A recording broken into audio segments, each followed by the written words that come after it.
Hello, everyone. Welcome to the Pandora Times podcast. My name is Brian Michael Galvin. My name is Fatima Qureshi. Yeah. So we're here today to talk to you about what's going on in the Xinjiang region of China. Our guest today is Patrick Poon. He is a China analyst, China researcher for Amnesty International. Patrick, thank you very much for coming. Thank you very much for inviting me. Yeah, thank you. So let's start off with something simple. Can you please tell us a bit about yourself, how long you've been doing this, and just tell us what you know. So I have worked in the human rights field for about 15, 16 years. So mainly covering China, but of course also some other regions in Hong Kong, Macau, and Taiwan. But mainly starting off with labor issues, and then later working on issue about human rights lawyers, and then also dissident writers. So more recently, I worked Amnesty for about 5 years. So mainly covering human rights defenders, and now also covering Xinjiang Uighur Autonomous Region. Okay, yeah. And for those of us in the audience who don't know too much about what's happening in this part of China, can you just give us a brief explanation, like what are the Uyghurs, like where they come from, what's going on with them? Yeah.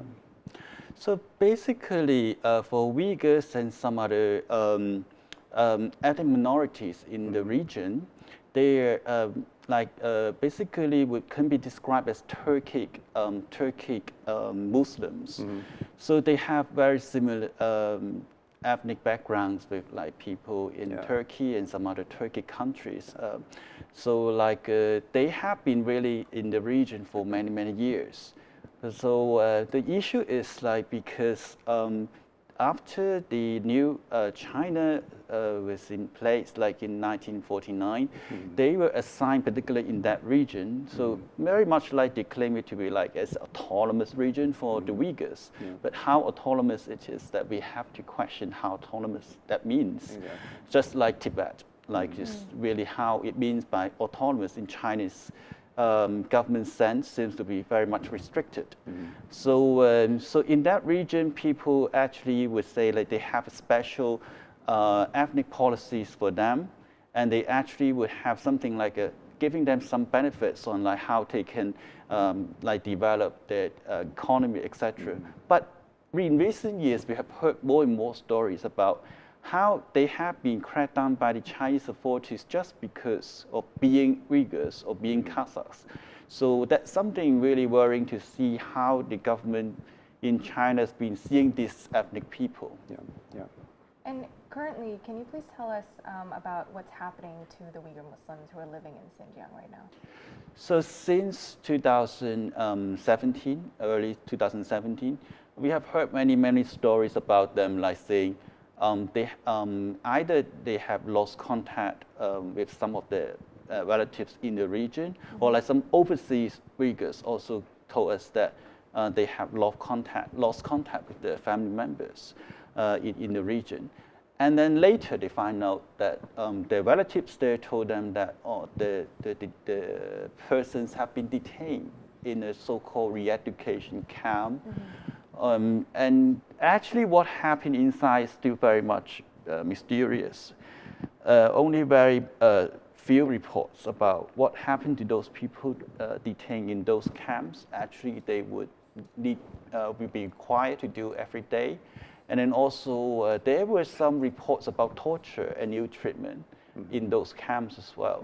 So we can actually, it's difficult for us to imagine what happened to those people in the camps. We only hear some testimonies about what happened to them and their relatives.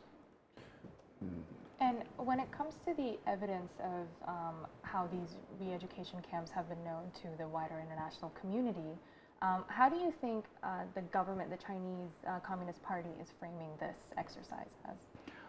They, of course, been denying what happened. And then also they say, those are not re-education camps, there's no such thing. They just say they're vocational, whatever, centers for them. So how vocational is really questionable, and then why being vocational centers can be so mysterious, why their relatives cannot contact them, and why the locations of these places can be so hidden. Actually, no people not many people know these camps locations. So people try to do it like on Google Map, trying to locate seemingly some places, but nobody can verify. And there seems to be some kind of guard posts, watch towers, that kind of thing seems to be showing on the internet, but nobody can actually be 100% sure.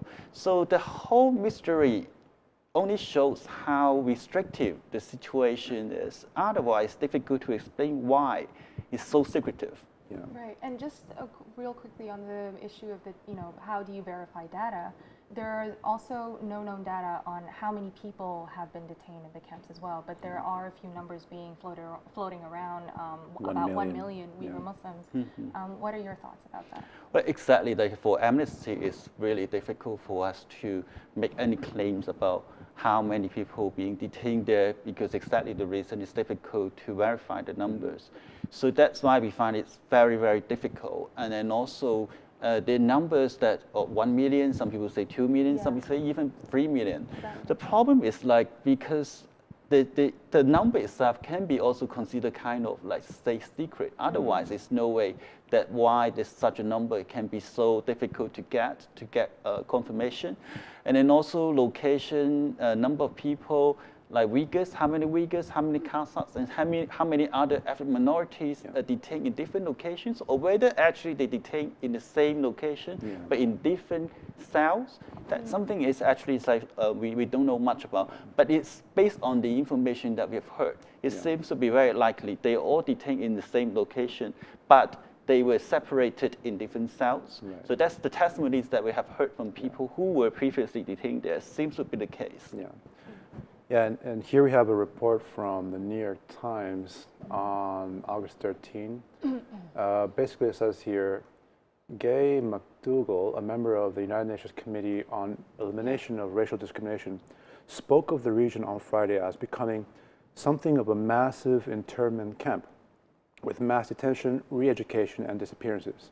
And before we continue with the quote, I just want to preface saying, Fatima and I, we tried contacting the members of the government or the Chinese government to try to get a quote or a statement from them, but all the emails I sent were unanswered. And how about you as well, right? Even in Hong Kong, we tried to get a hold of them through I did it before through the China Travel Services and the Foreign Ministry branches, and there was no response whatsoever.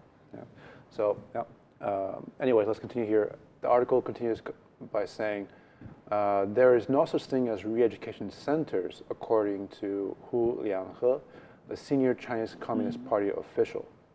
He goes on to say, there is no torture, persecution, or disappearance of repatriated personnel. He added in response to questions of the fate of hundreds of students who have returned to Xinjiang, some of whom were reported to have died in detention or to have disappeared. Right? So, how do you feel when you hear this kind of statements coming from the Chinese government, like based on your research? Definitely, I can really say what they've been telling people is just a lie, because it's really what we have heard from so many people been telling us the stories about how their family members being, detained in those camps. So for many of them, they're just like farmers, and then also actually very ordinary people. And there's no way for them to risk their life to say something against the government by just saying, oh, no, actually, really, my relatives are not detained, but try to trap you by saying that they're detained. What's the point of them to do that? So I think that from what the testimonies, we have heard about more than 100 people telling us, like, the family members either being detained or not allowed to leave the region. So those are really real stories that we've heard from them. So if there's claim about there's no such thing about re-education camp, then I think the Chinese government need to explain what does it mean, what those camps are. And then also if they claim there's no torture and no ill treatment, and if so, give us transparency. Just let us know what happened inside the camp, and there's no speculation about what's happening there.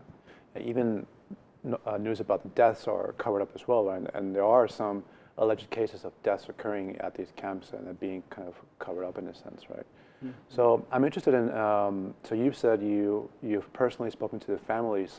How many families have you spoken to of people related to this issue? I've spoken to 100 people. You're right. So we are in the process of preparing our campaign materials. Okay. And that's something actually quite struck me a lot, like how they've been explaining to us how they try to contact the family members through their relatives. And the relatives also were so scared that they no longer want to talk. And even some of them deleted them on WeChat. And then actually, it also shows the kind of fear, this atmosphere in the region. And then also, in some cases, as we also noted in some recent reports, and also from cases that we have heard, people just having WhatsApp, only the app in their phone can get them into trouble. And the authorities just ask them, why you have WhatsApp installed on your mobile? And that can be a reason to detain you. In addition to, of course, many other reasons, being like religious, they would ask you whether you pray, and that's also can be another reason to detain you. So it's really, really horrific to hear how many people have been like experiencing such difficult moments, and also how they've been like facing the difficulty of not losing contact with their family members. But despite the fear that you say that people in Xinjiang have in terms of talking to the media, you've been able to contact 100 or more of these families. Why is that then, if there is so much pervasive fear that they're willing to reach out to you despite any alleged consequences that could occur to them for doing so? It's because like they are not inside Xinjiang, so they're already like living overseas.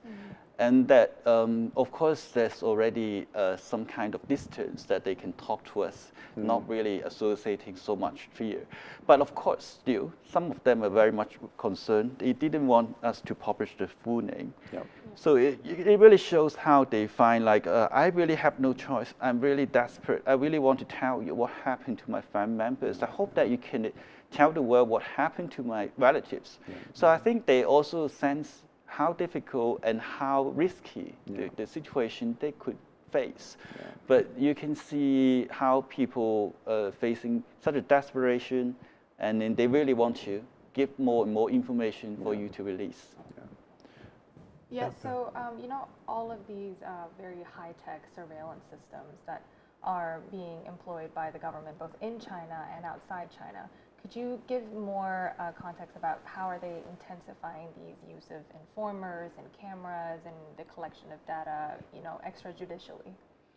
Lots of cases to us that how they were like have to ask to give their facial recognition.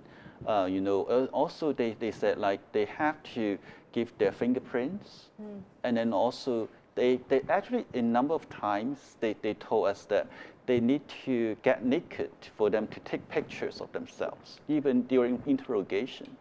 So that's the way how, you know, everything seems to be like collected by the Chinese government as a way to try to let you know that you are under our control. We got all your biometrics, and then also DNA samples also taken. So whenever you try to leave the country, even you have a passport, immediately you will be censored by many like officials knowing that you're leaving the region. They can stop you anytime they want. So that's the way how you make to feel that you are 100% under the government's control, and then you have no choice, but you need to give all this data. Otherwise, you can face some further retaliation against you or your family. Is such mass surveillance actually even a part of Chinese law or the part of provincial legislation in Xinjiang? Lots of like regulations and also practice are based on first the cybersecurity law, anti-terrorism law, and then many others like national security law that all have content about national security. And also in this region, they can also claim that people seemingly like because of your face, you're Uighur, you're Kazakhs, that you have the potential to be a terrorist. Whatever, just like ordinary people.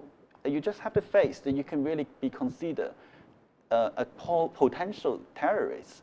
So that's something how the Chinese government is very much concerned to justify the way how they do it by having all this regulations and laws to justify the practice. And by collecting the biometrics, they can really claim that we're just trying to help to document. Yeah. So that's always the excuse. They said document the population. And actually that's something that many governments also do. Yeah. So they just say, oh, there's no way that we can be considered illegal, illegitimate to do so. But the way how they do it and why they do it is never explained. Yeah. Yeah.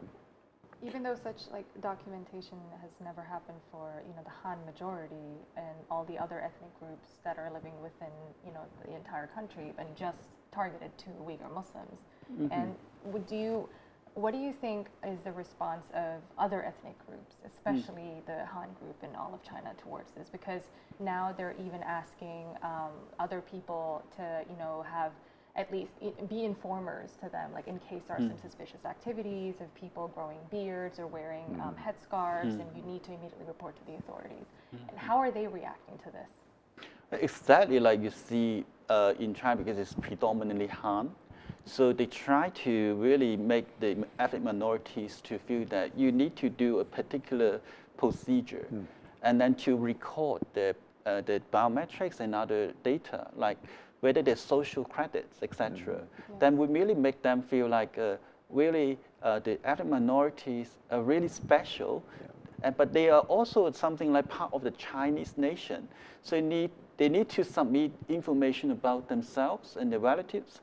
And the informants, unfortunately, not just Han Chinese, sometimes we become informants, but also even among the ethnic minorities, they could be also informants, because it's really creating that sense of fear among them. If you don't do it, you will be the next one.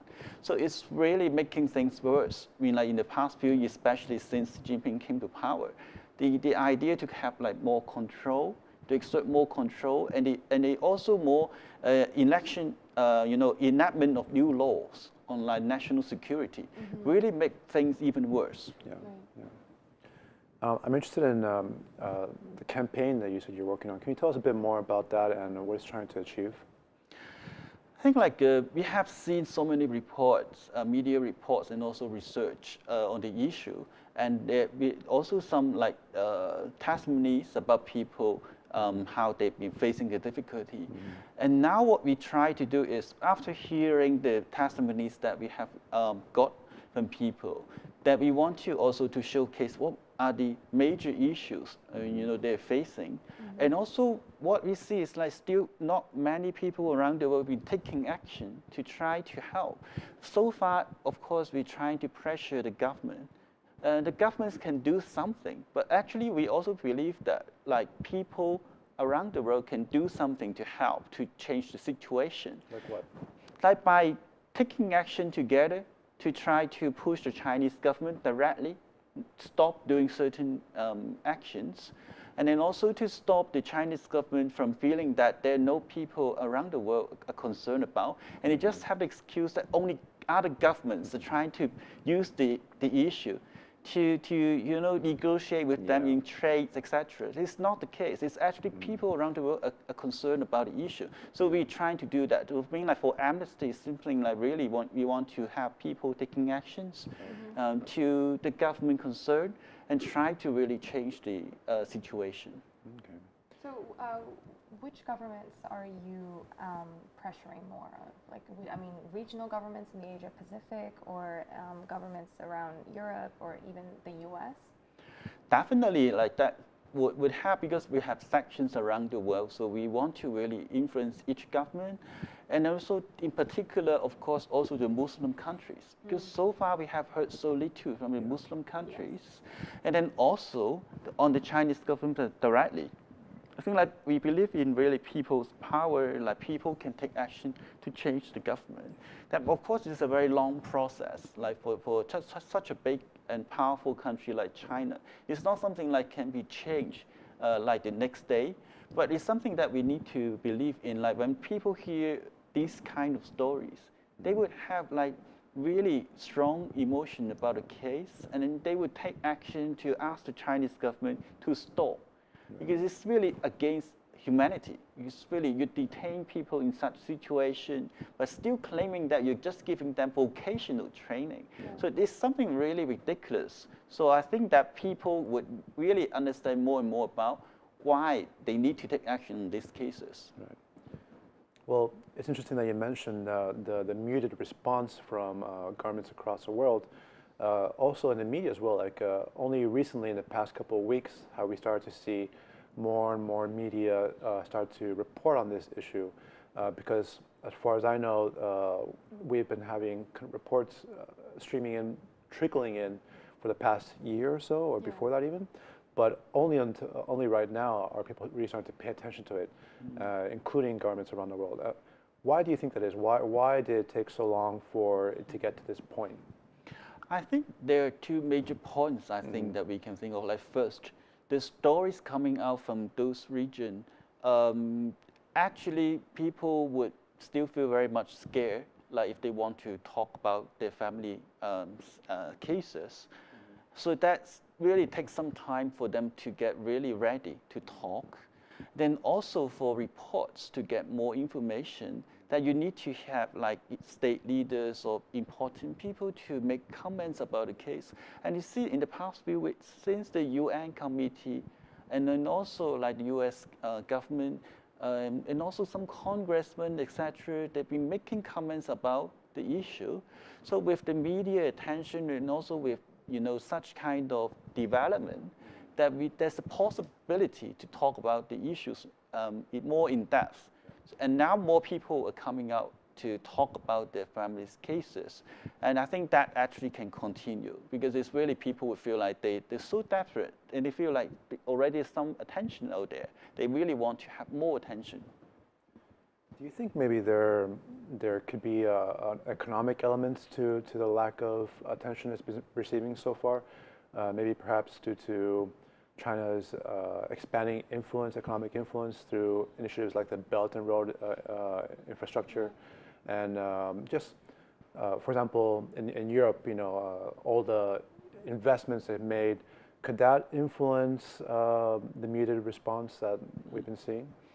Well, definitely, it's all about how to balance human rights and businesses in the diplomatic relationship.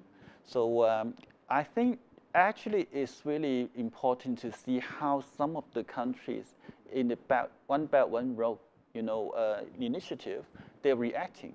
So I think like for example, like Kazakhstan, for example, although they find it like difficult for them to raise the cases openly, but still we have heard like behind the scene, they really also talk to Chinese government to try to negotiate.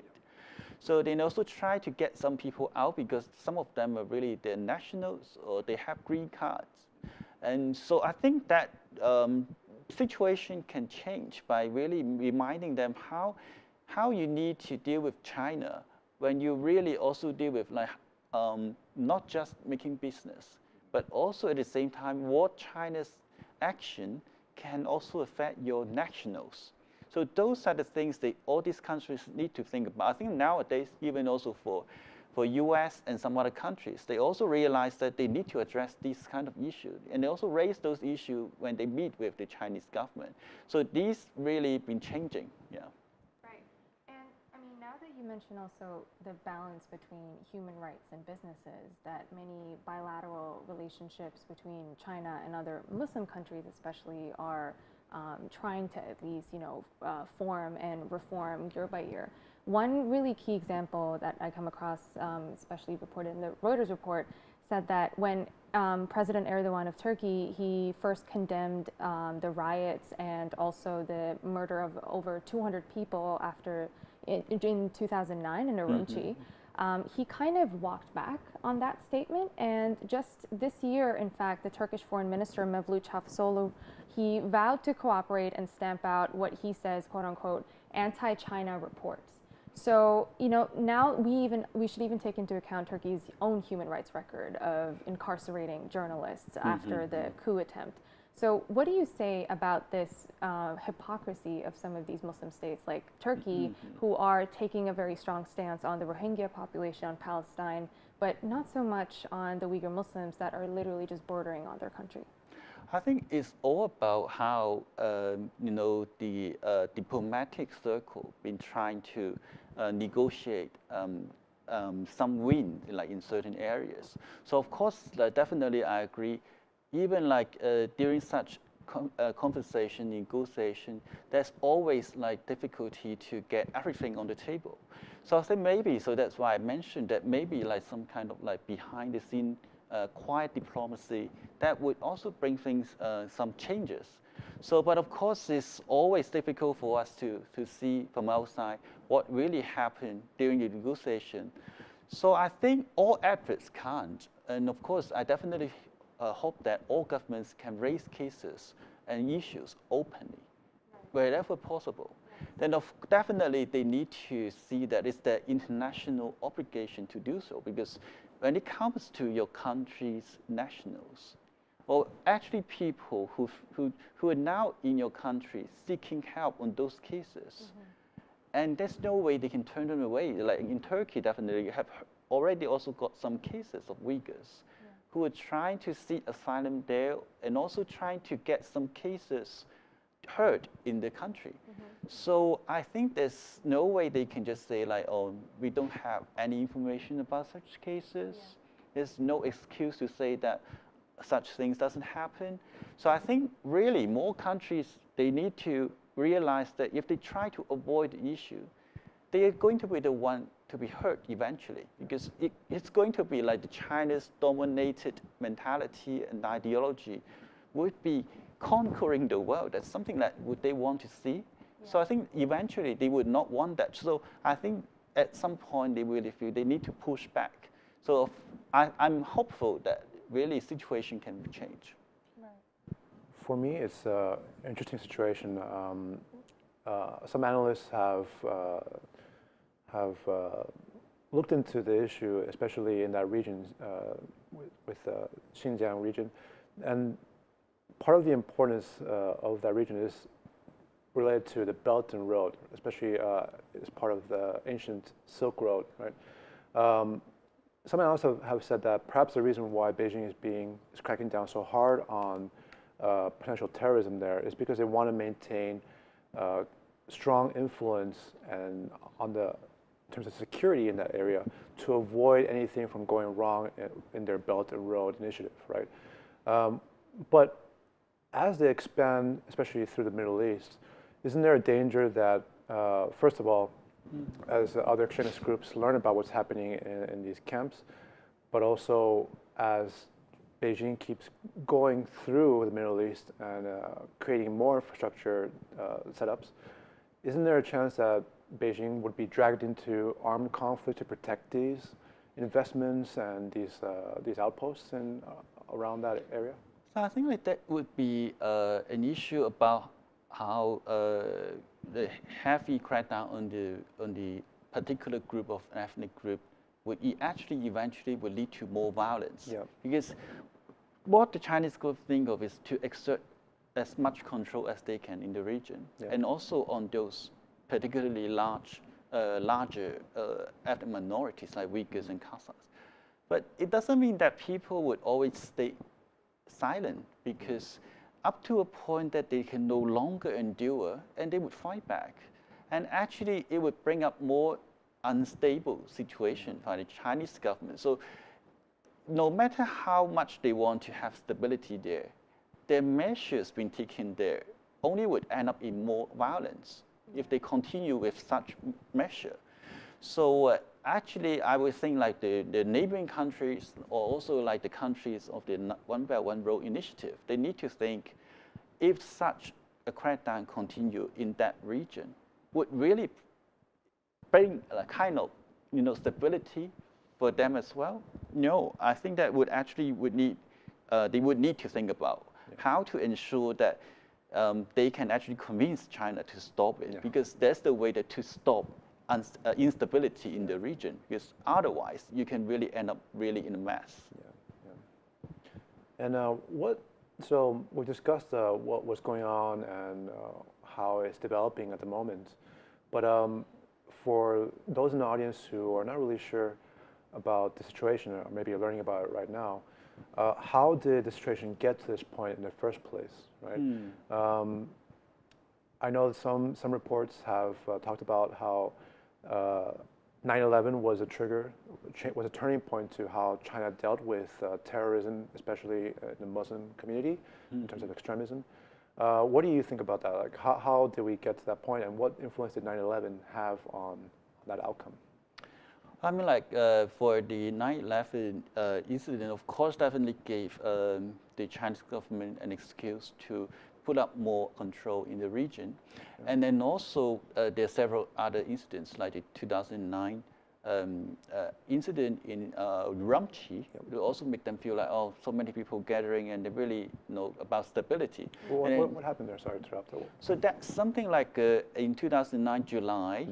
And actually many of the local Uyghurs, they feel like their rights are not protected, so they come to the street and they try to convince the government to allow them to have a protest against what happened in another place in China, in Guangdong, because of the some of the Uyghurs in that region.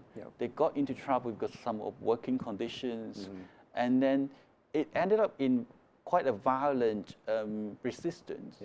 And then the government just also make that as a kind of excuse to see, like, crack down on them, put up more pressure, put up more control in the region.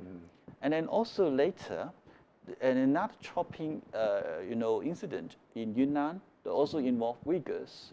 A few years later, I remember it's like around 2012 or 2013, can't remember exactly. But exactly because of several such incidents, they can claim that ethnic minorities are really, the group that we need to watch out. In particular, Uyghurs. They find like because of several cases of violence, and they really can claim that all of them are violent. And they try to also build that propaganda among the Han Chinese people that all these people are violent. So really, we are justified to have more pressure or more measures applied in the region. So all in all, like making also the Han Chinese people who have also the the feeling that, oh yeah, the government should do more to control these people. So that's how things been like getting worse and worse. Also to just describe even ordinary ethnic minorities as potential terrorists. And even now, it's more ridiculous. Just we talk about, like earlier, about even having WhatsApp on your phone can be also kind of like reason. So of course, there are a number of other similar trivial reasons that you can be detained. And those could be the reason they can say, oh, because by doing so, you're also trying to affect the national security, because it's really a potential instability element. So those are the things that being like discussed more and more and more and more. And people really, some of the Han Chinese people may believe that. Really, it's really a terrorist threat to us. We need to do something. Do Han Chinese really believe that people from Xinjiang, the Muslims from that region, are a threat? Is that what you're saying?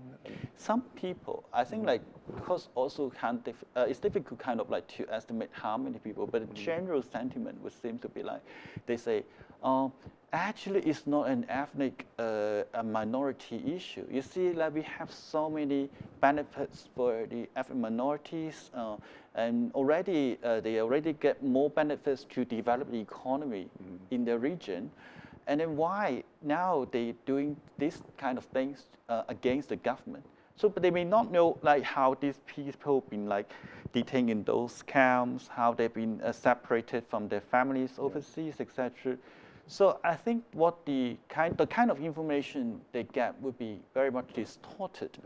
So I think really, even like on Weibo, you can also see comments about like asking questions or making comments about why these people in Xinjiang are still not satisfied and they're still trying to do things to affect our country's stability. So those separated comments you can see. So of course you can't see whether they're 50 cents party people or actually also ordinary people, Han Chinese, they have that feeling. But all the propaganda being like, in the Chinese press, the Chinese media can really make people to have that kind of feeling. Is Amnesty getting any concrete information on what you're talking about, this sentiment that Han Chinese really have this feeling towards the Uyghurs? Because, like you said, it could be just propaganda. It could be just a so-called 50-cent party, which is people who are paid like 5 cents to post certain things. Is anything being done to get any evidence of this sentiment? We only get like mainly like online citizens feeling about the issue, because people in China, they may not want to talk about it openly as well. You just feel like they have seen some news like from media in Xinjiang, of course mainly only from official media, but then they would try to question, of course, at first, what happened there? Why there's so many like news reports about that in that region, about these kind of issues? But then later they would try to ask, like already they've seen the differences in Han Chinese and the African minorities in terms of economic development, arrangements, and also also other government initiatives. One Belt, One Road going there, that area. So people would try to ask, but then like they didn't have enough information to make a judgment. And usually they have to make the expression would be only through social media. Right. So through social media, you already can have a sense of like how the general public has a kind of feeling towards these people. Of course, they also question their reports about people being detained. But very often, people would try to find out, the information to see why these people are being detained, or just actually they're not being detained. They're just being like undergoing some language class or vocational training classes. So because they got so restricted information, they may believe what the government say to them. Yeah. And how about here, people in Hong Kong? Like, how are they responding to the persecution of Uyghur Muslims? Because I've talked to a few people that are local Chinese, and most of them are hardly aware of this, if not also receiving very warped information and, in fact, misinformation from what the Chinese government statements have been using, terrorism and sickness as a cover to label the whole crisis that's been unfolding for the past few years now. But recently, I think, you can correct me if I'm wrong, there is a political party in Hong Kong who has been very outspoken on this issue. So can you please give us a little bit of information on that? I mean, like for Hong Kong and actually also in many other places, you can see that people rarely actually read the international news. We just like read their local newspaper or only some news on Facebook or some other platforms, social media platform. So they don't have a complete picture actually what happened there. Or we have to, give them some, sympathy like on the way the way they get information. But of course, the problem is still like so much need to be done, like on how to give more information to these people, explain to them. You need to ask the question why the Chinese government can justify to have so-called vocational training, but then like for them that we have no information at all. It seems so secretive what happened in those places.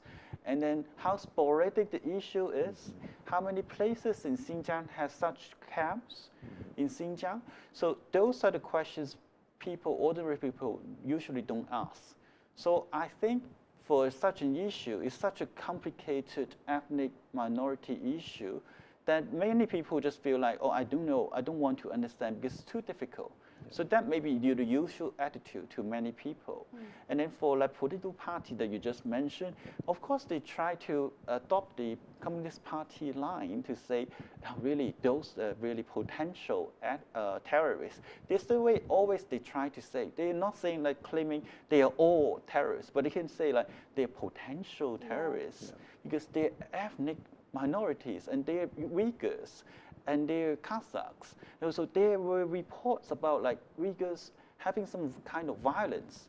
So they can really exaggerate the issue by saying, oh, because of the previous news, previous incidents about violence about committed by this kind of ethnic groups. So they can really claim the whole ethnic group is also problematic and violent.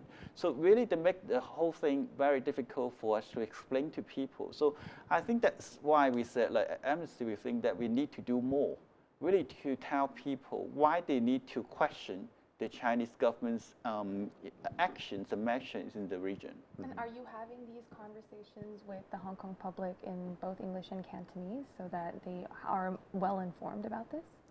That's something that we have to rely on our Hong Kong section to do it, because so far it's our international secretariat trying to put out information and also to try to establish a campaign to tell people around the world, different parts of the world, why they need to pay attention and then why they need to take some actions on the issue. So we hope that, of course, also the Hong Kong public can do something to show, because they can also feel that because the same government are trying to do something to some ethnic minorities up north, then what would they do to us in future if we here in Hong Kong we don't speak up? So we really hope also, of course, people here in Hong Kong can speak up as well. Right. So I want to talk about what China says is the root of their actions or the instability in this region. So a report here from Reuters says that, you can look over here, that China has blamed a group called the East Turkestan Islamic Movement, or ETIM, for many of the attacks in recent years in Xinjiang, though some experts have questioned whether the group exists in any coherent form. And to add to that, let's have a look here. The Syrian ambassador to China told Reuters last year that up to 5,000 Uyghurs are fighting in various militant groups in Syria. So, what do you think about these statements and China's statements that the East Turkestan Islamic Movement has a role to play in this, and about the alleged 5,000 fighters fighting in the Middle East? I mean, like the people have their choice. You mean like among the big group, like we have so many Uyghurs and Kazakhs, there are millions of them in that region. While we're talking about like maybe they pick on particular group of people to say that they are using violent method to try to protest against the Chinese government, or like these 5,000 Uyghurs fighting in militant groups in Syria. But they doesn't represent the whole population. And that's the way that we have to be careful, like even in many other issues as well. And also see like particular group of people, they apply more radical and extreme measures. But it doesn't mean like ordinary people should also be affected. So that we have to make sure the government, they need to be aware that what they need to do is to really do independent or allow independent investigation on these cases, but not to brand the whole group, the whole population as like violent, and to justify all the various kinds of illegitimate and unreasonable measures on those ordinary people, because really that affects many ordinary people's life, and separating many people's family just because of such irresponsible reaction on some of these so-called violent actions. And also the way that they brand it, I think this is on a government website.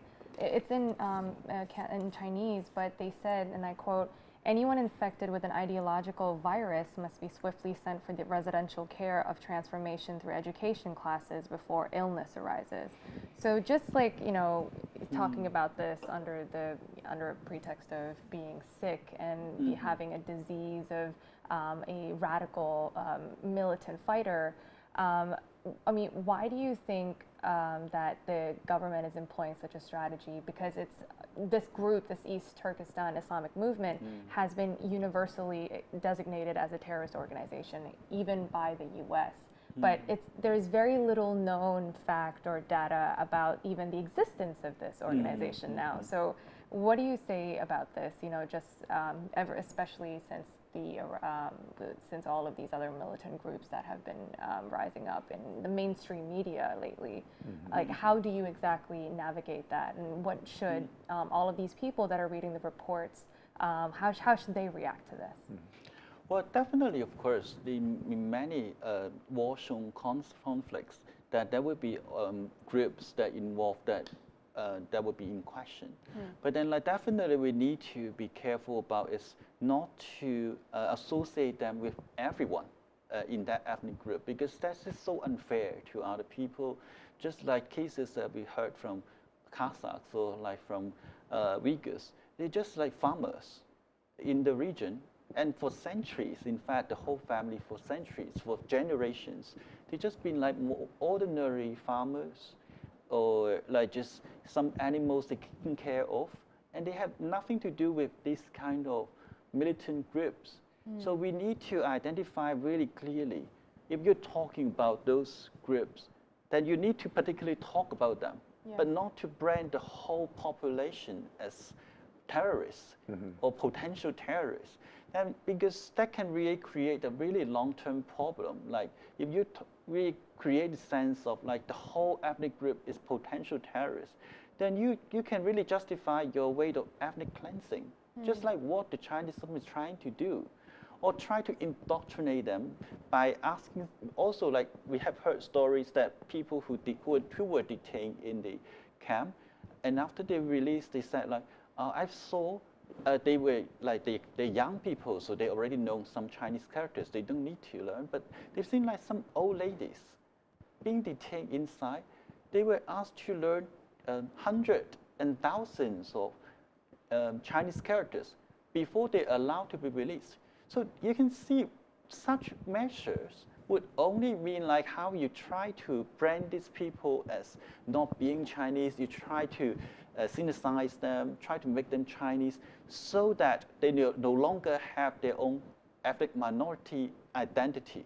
So what they've been doing is trying to erase your identity. This is really alarming. So that's why we need to be really careful on how the Chinese government and other governments are responding to the issue, because it's really an issue about ethnic cleansing and how cultural identity, ethnic identity is respected or not. Tell us more about specifically why you think ethnic cleansing is happening in this region. Because it's a bit of a stretch maybe to call it that. Definitely feel like what the Xi Jinping regime has been doing in the past few years, especially when he came to power. Then there's always a sense on like building the China dream, you know, also the propaganda on like how we make a Chinese nation great, you know, quite great similar to, you know, you know, that kind of, you know, slogans or propaganda. So that's really a strong sentiment, even among the Chinese officials, to make all people in China as being Chinese.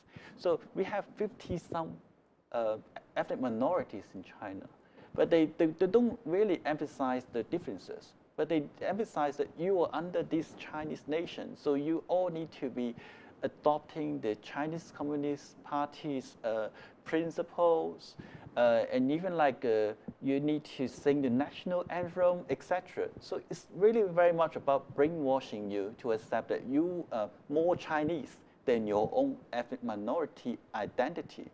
So it's really something that happening for several years, but now it's being more reinforced because of like such measures. And it's not also that these internment education camps have been transforming them at all. And I mean, have you also heard of any cases where most former detainees have they've now adopted a more hardened attitude against Beijing and the government?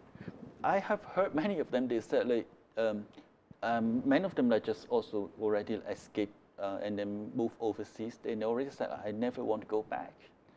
And then I'm worried about like still my parents or my family still there, and I really don't want them to live in that place because there's no respect for their culture at all. And then also I've heard so many of them saying like, I don't really feel myself in Chinese. Really, I speak Uighur, I speak Kazakh much better than Chinese. It's only my second language is Chinese. My mother tongue is Uighur and Kazakh. So why am I forced to learn so many characters or speak fluently in the Chinese language? So it's something that I can feel they also have a stronger sense of their own identity. Yeah. And really something I think we eventually also feel that we need to build our own identity stronger so that people can understand why we feel it's so important to us, also people to understand why they need to talk about their relative situation. I want to show you a video from the Associated Press published a few months ago. They had interviewed one of the alleged detainees, and this is what he has to say. So for those of you who are listening, I'll just I'll read out what he's saying here. It says here, in teams of 3, they interrogated me endlessly. They strapped me to an iron chair. They called it the tiger chair. In 2017, Omer Bekali was arrested without a warrant and taken to a police station. He described his subsequent interrogation to the Associated Press. So for 4 days, they strung me up like this, and he's raising up his arms like this. I was hanging like this. For 4 days, they didn't let me sleep. When I was sleeping, my hands were hanging, stuck to the door, tormenting me, torturing me, threatening to burn my passport so I'd never leave the country for the rest of my life. They shackled my legs to the bed like this, so he's standing up and holding his ankles, suggesting that his ankles were strapped to the bed.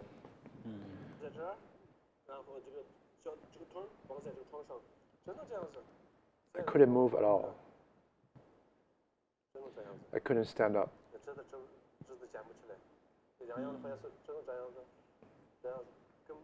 They wouldn't let us wash our clothes or take a shower. They wanted me to confess that I was threatening national security. Also that I was organizing terrorism, inciting terrorism, informing terrorists.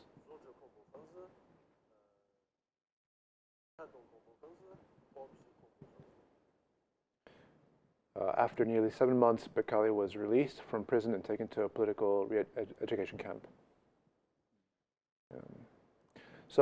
After watching this video, how does that relate to your conversations with families and people related to this? Is it similar? Is it different? What are what are you seeing? What are you hearing? In one of our conversation with an ex-detainee, that he described quite similar situation, like how he was tied to an armchair when he was interrogated for 72 hours. 72 hours. And then also he was also hanged on an iron bar with hands like this to about 12 hours. So then also he described usually for other detainees that they would only be like hand on like for about 3 hours, but he was put in that position 12 hours. And then also we have heard from another detainee, ex-detainee, saying how they were asked to sing songs, especially the national rap songs, during sessions in the daily sessions in the camp. And then also they were asked to say something like long live Xi Jinping, that kind of wording, before they had dinner, they had meals.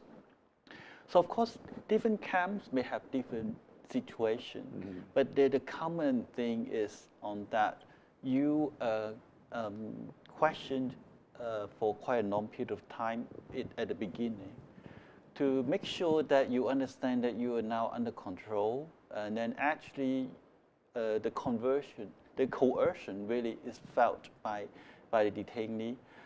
And then also you also will feel that you have no choice, but you have to follow what you're asked to do, because you can be also beaten up if you don't follow the orders. And in the camp there's so many cameras watching you.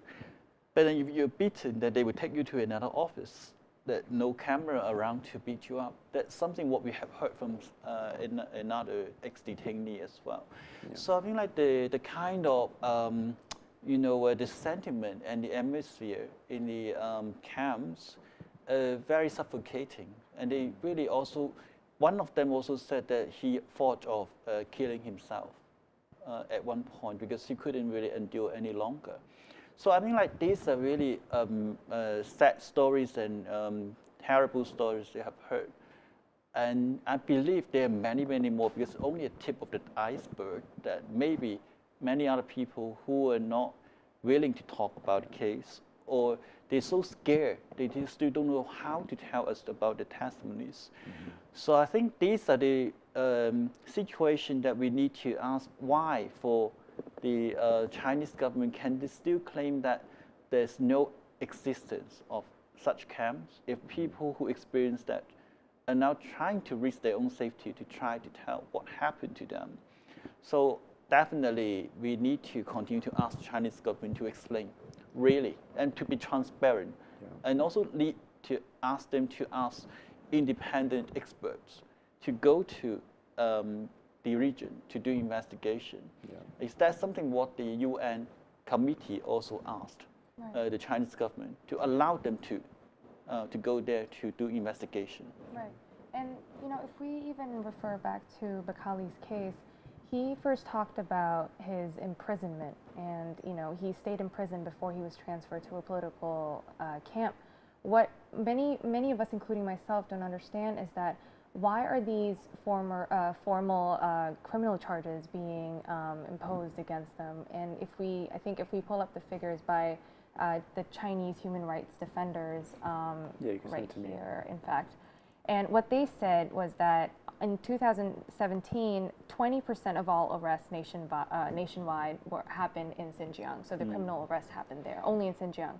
And if we look at the population number in Xinjiang, 60% of them are ethnic minorities, and of the 60%, 46% are Uyghurs. So that would basically mean that at least 1 in 10 Uyghur Muslims has been detained, even though we don't have any official figures of people being detained in camps.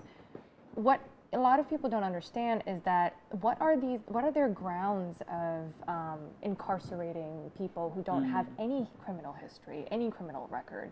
And most of them are adults, their parents, while they're being put in prisons, pre-trial detention centers and prisons. The children are separated from the families and parents and put in boarding schools and orphanages. So clearly it's a very strange and unplanned, process, or whatever process that they have come up for at re-education. What does this mean, the fact that they're being criminalized and formally charged for doing absolutely nothing? In one case, quite a similar case that we heard from the people we talked to is a guy who was detained already for 13 years.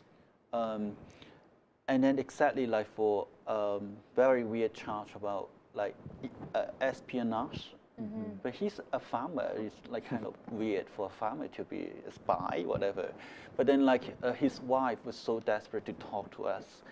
And then said like, after he was released, he only got one moment to talk to him on the phone.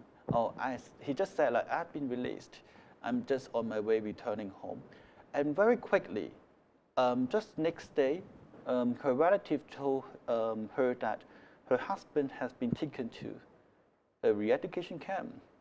And he's just been released from prison. Yeah. And there's no way people can comprehend what did happen. Why? So that's also something that the wife also asked. He's just a farmer. He only had 3 years of education in his life. And he was already in prison for 13 years for such a so-called espionage charge. And now after being released and then taken to such a re-education camp again. So you can see like such stories seems to be quite common, even like in many of these people, among these people. So I would say like it's really something we don't know how to explain, unfortunately, because it seems to be a very messy but kind of organized. It's kind of messy but kind of organized campaign by the Chinese government against these people. So just try to find whatever excuse they can to detain them. And in many cases, they don't need to justify legally. They just put you in the camp, and they say, like, you just stay there. You don't ask why you're being put there. There's always no reason given. So even for the charge, the criminal charge, no exact reason, and to the camp, they don't need to explain it clearly to you why they put you there. But there's no due process or any kind of fair trial for these Uyghur Muslims that are just being put in prisons like that. So what would the International Criminal Court or international human rights law have to say about this? Definitely, that's what the UN committee already mentioned about the problem about due process. And definitely for us also, we question that as well. If you actually don't allow the person to go through a formal legal procedure, and there's no access to a lawyer, there's no way that you can claim that you're keeping the person legally. And there's also no way to say that you're just placing the person in a place to educate them. Yes. So it's all ridiculous and actually against international human rights law for sure. So I think that's something what we need to really continue to ask is, what does it mean by having such a process while actually not following any part of the due process, which the Chinese government has always claimed they follow. And also whenever they ask, they said they're rule of law, rule by law country, whatever. Yeah. But you never see in what way they follow even their own law. Because if they have due process according to their own criminal procedure law, they have broken every step of it. There's no procedure at all. So definitely we question and continue to ask is, what kind of process is that? It's no process at all. I want to draw your attention to a report that came out yesterday, well, September 12th, by CNN. It says here, on Tuesday, the U.S. State Department spokesperson Heather Nauert, I hope that's how you say her name, said that the U.S. government was deeply troubled by the crackdown, saying there were credible reports of thousands being detained in detention centers since April 2017. And she says some of these, though disproportionate controls on ethnic minorities, expressions of their cultural and also their religious entities, have the potential to incite radicalization and the recruitment of violence, she told reporters during a press briefing. Asked whether or not the U.S. was considering economic sanctions against Chinese officials accused of overseeing the policies, Nauert acknowledged the State Department had received a letter from members of Congress on the issue, but declined to discuss details of any potential government action. We have a lot of tools at our disposal, she told reporters. I'm not going to get ahead of any potential activity that the U.S. government may take. That's the standard line on sanctions, that we are not going to preview any sanctions that may or may not happen. And finally, in August, a bipartisan group of U.S. lawmakers called for Chinese officials involved in alleged human rights violations in Xinjiang to be sanctioned under the Global Magnitsky Act, which is the 2012 law originally designed to freeze the assets of certain Russian government officials and businessmen accused of human rights violations. So, considering that the U.S. members of U.S. government are starting to move and act on this, what is your opinion like? How do you think that U.S. involvement in this situation can develop? And what about the Magnitsky Act? For us at Amnesty, that we don't call for governments to take certain kind of sanction. And just because it's like if you sanction one country, and then what about others also do something similar? It's kind of a difficulty on how you strike a balance or actually to be neutral. But the problems, like we think definitely governments should, in whatever occasions that they can have with the Chinese partners, then they need to ask them, like what happened in Xinjiang is worrying. We don't want to see such thing happen because it's really alarming it's affecting not just you, but it's also affecting our nationals, because many of these people's family members are also nationals of many such countries, so including U.S. of course. So definitely for U.S. We appreciate like so much attention by the government and also by congressmen especially. So I think that all these efforts would be useful to put up more pressure on the Chinese government, and then international attention would definitely have an effect and impact in the long run. In the short run, it may be difficult, but still, if we can sustain the attention and continue ask by politicians and also governments, that really have an impact on the Chinese government. That we also see in the past, in some cases, the Chinese government also react to such international pressure. So definitely, we think that we appreciate such efforts, but definitely we need to do more. But considering the current trade war between China and the U.S., is there any chance that individual sanctions on Chinese officials involved in this could escalate what's happening geopolitically? Of course, also it depends on what levels of officials they try to do the sanction. Yeah.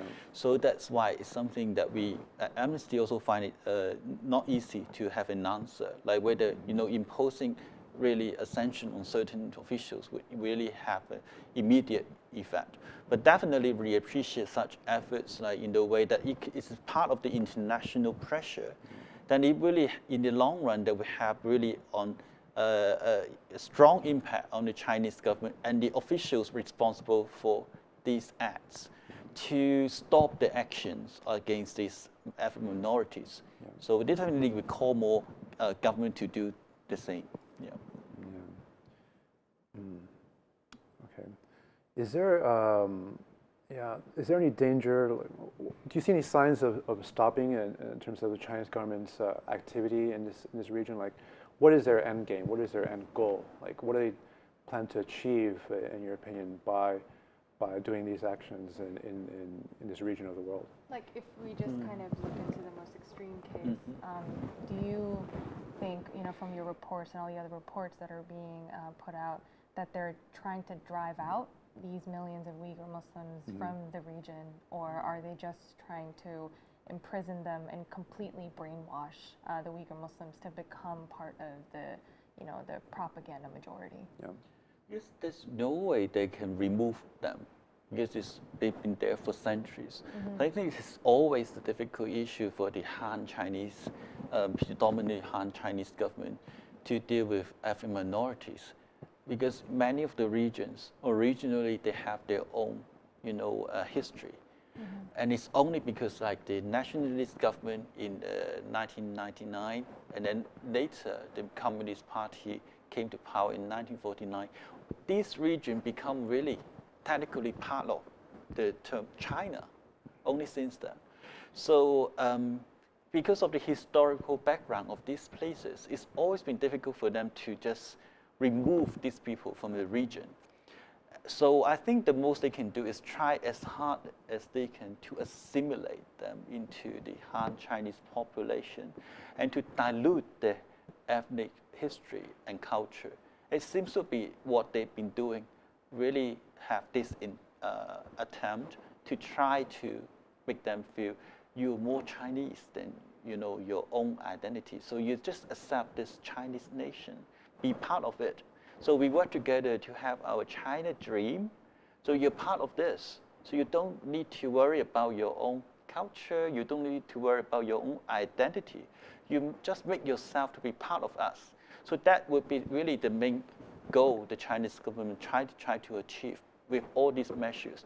Of course, in the course of doing so, you've seen so much violence on these people already by putting them in these camps, brainwashing them, and also try to push them to learn more Chinese characters, and then to put pressure on them like accepting you are Chinese. So it's really a strong campaign by the Chinese government to do so, to brainwash these people. And somebody that also echoed this statement, also part of the Amnesty International East Asia Director, Nicholas Bequelin, I think, he said that the Chinese will create a generation with very deep grievances because they're detained outside of any kind of legal framework and they're treated as colonial subjects. In other words, he says that a colonial project, and as we've seen, the centuries past, will ultimately form anti-colonial projects, so even stronger resistance against the government. So, for all our viewers and listeners, what do you think that, as even being in Hong Kong, it's a very, significant and very influential region that we're in. What do you think people in Hong Kong and living around this area, and how should they be contributing to this conversation? I think they need to think about, and actually we Hong Kongers, we also need to think about what's happening in those regions may seem remote. It's really kind of like distance, really far from us. But actually you see some of the measures being taken by the Chinese government on Hong Kong that we also need to think about. They're quite close to us, because you see like national security. National security is also something what the Chinese government want to tell the Hong Kong government to do as well. So there's been discussion about whether the Article 23 legislation would be, done again, and also whether, we would have a government in Hong Kong trying to persuade us that national security is very important. We need to work together with the Chinese government by enacting number of laws in that regard. So that really also makes us feel that it's actually not so far away from us. We need to think about, if we are not talking about this issue, we're not fighting with these people, actually eventually we can also technically become quite similar to the situation. So that's something why we think we need to tell people it's not that far away from you. It's actually because of the same government treating the people. They can also do that to you in future. If you don't speak up to these people, eventually we can also be very similar. And it's also interesting to point out that the Uyghur Muslims in Xinjiang have now become a minority, right? As there's been a large influx of Han Chinese moving into the region, right? And is that also part of the Chinese government's strategy or method to control the region? It's the way how they try to dilute the population to make it more Han Chinese dominant. And you see, like in Urumqi, also is actually predominantly Han Chinese. That's an example. Then you also happen in Tibet. Actually, in Lhasa, they also we heard like it's predominantly Han Chinese. So that's the way to try to dilute your culture in your major cities and major areas. So eventually, they just push, the people to more remote areas in the region. So the resources that we are talking about, like people, even in China, they would say, this region's getting more resources, but who get those resources? Mostly the Han Chinese. So those are the questions we need to think about when we talk about these issues. And demographics is really a hugely important issue. And where do you see the news about this region being in the next couple of years, maybe even just 1 or 2 years or 5 years from now? How do you see the situation developing? I'm really getting worse, because people detained there, we don't have much information. Those who have been released, they're very much afraid, and then many of them already left the region. They try to those who are lucky then can leave China, but then still many of the family, they got separated because their loved ones are still in China.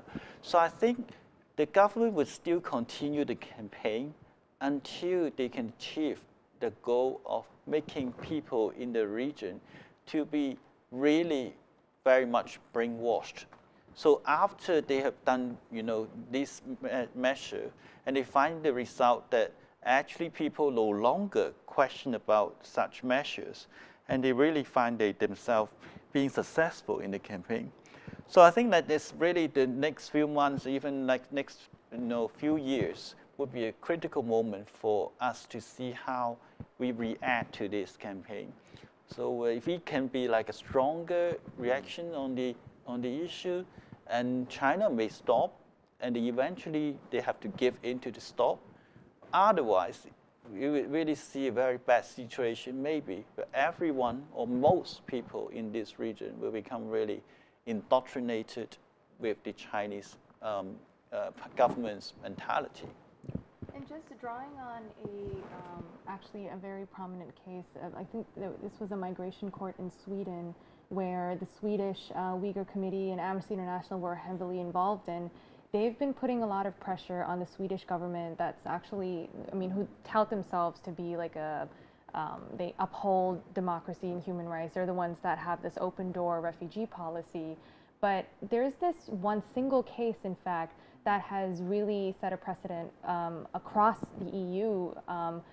There's this person called Abdikir, and his family were actually rejected an asylum in Sweden just because of the fact that the documentation and the data that's being collected in China, of these camps are very little, and you cannot, verify them. So they're not basically saying that the truthfulness is doubtful. This is just one of 100 cases that have been that have occurred in the past few weeks, especially out in the limelight. And people, especially lots of Uyghur Muslims, that are they're very afraid to obviously speak. And this is somebody who is speaking he's basically speaking in anonymity. Excuse me, but. What my question is, when it comes to the issue of asylum seekers and those that want to get accepted in all of these other countries and they are forced to relocate, one, they need like a special way of even leaving the region because your passport may be regarded as invalid and you need to come up with all of these other procedures to, compile these paperwork in such short amount of time. And lots of human rights lawyers would know this, but for ordinary people, what are they going through? Because these exiles and also they are not allowed to speak. And a state like Sweden, who is basically someone that has always opened their doors to refugees, and they're not doing so anymore. What's going on here? It's a very difficult case because we also work quite closely with our section in Sweden.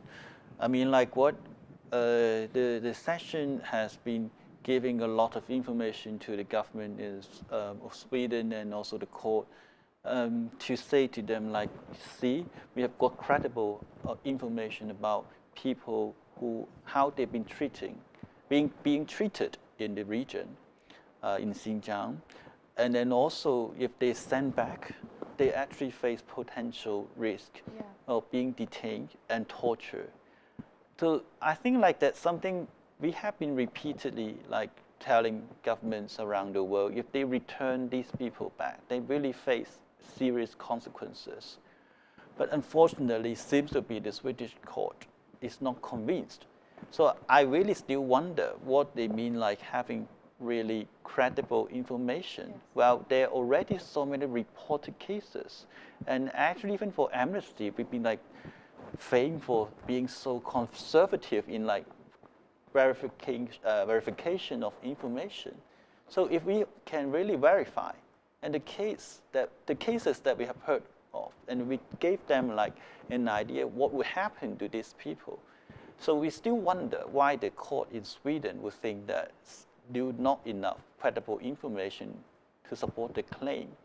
So really, call for governments around the world to see the situation that these people are facing. If they send them back, really, they are really responsible for the kind of consequences they will face if they send back to China. So it's really against international obligations on non-refoulement. Yeah, non-refoulement law. So definitely that they shouldn't do it. Yeah. So I think that if they continue to do it, we definitely need to have more pressure on the governments. They shouldn't do it. Could you really quickly define what non-refoulement law is for the audience here? Sure. For non-refoulement law is that you can't really return people to their home country or the country of their origin. Mm-hmm. If the country itself is a heavy human rights violations, if you send back those people if they're detained and they have high potential risk of being tortured or ill-treated in detention, And also there's really serious flaw in the legal procedure, judicial process, handling cases. Then countries should not send those people back. It is really an international law and international understanding as international standards on non-refoulement. So definitely what Sweden is doing is really against this international agreement. Right. Okay. Do you have anything else you want to ask? No? Okay, well, before we come to a close, is there anything else you want to add to what's going on? Anything more you'd like to notify our audience about, or anything else?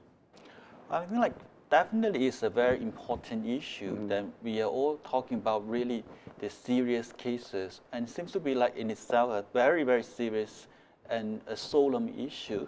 But I think like what I want also to emphasize is that when we talk to the family, and many of them, they just say like, I really want to see my father, my parents back, because when they were here with us, that we were having a very happy life. But now everything is now ruined just because he or she has a passport of a foreign country and they just returned to their region and they got into trouble. Or just because they have family members in another country and the Chinese government consider them as terrorists and detain them. So it's really about many people's lives. It's not just one or two difficult to understand issues, but it's really affecting millions of people's of life.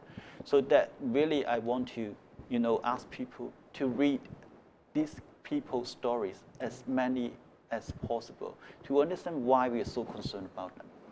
Yeah. Thank you. Well, thank you so much for coming on. It was great to hear your interpretation, your analysis, and your expertise on the issue.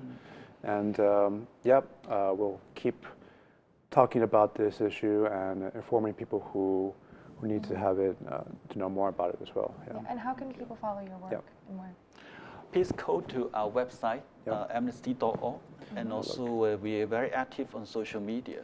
So you can also follow me on Twitter and also on Facebook, and you see all our information, and you just type China or even Xinjiang, then you can find lots of information there. Also, watch out to our upcoming campaign. Definitely that we echo all the information that we saw in other news reports and also Human Rights Watch report as well. When can we expect that campaign to be released? That would be the end of this month. End of this month. What's the name of the campaign? The campaign is Where Are They? Okay. Just where are these people? Where are they? Where are they? Okay. Yeah. Well, thank you so much. Thank you very much for your time.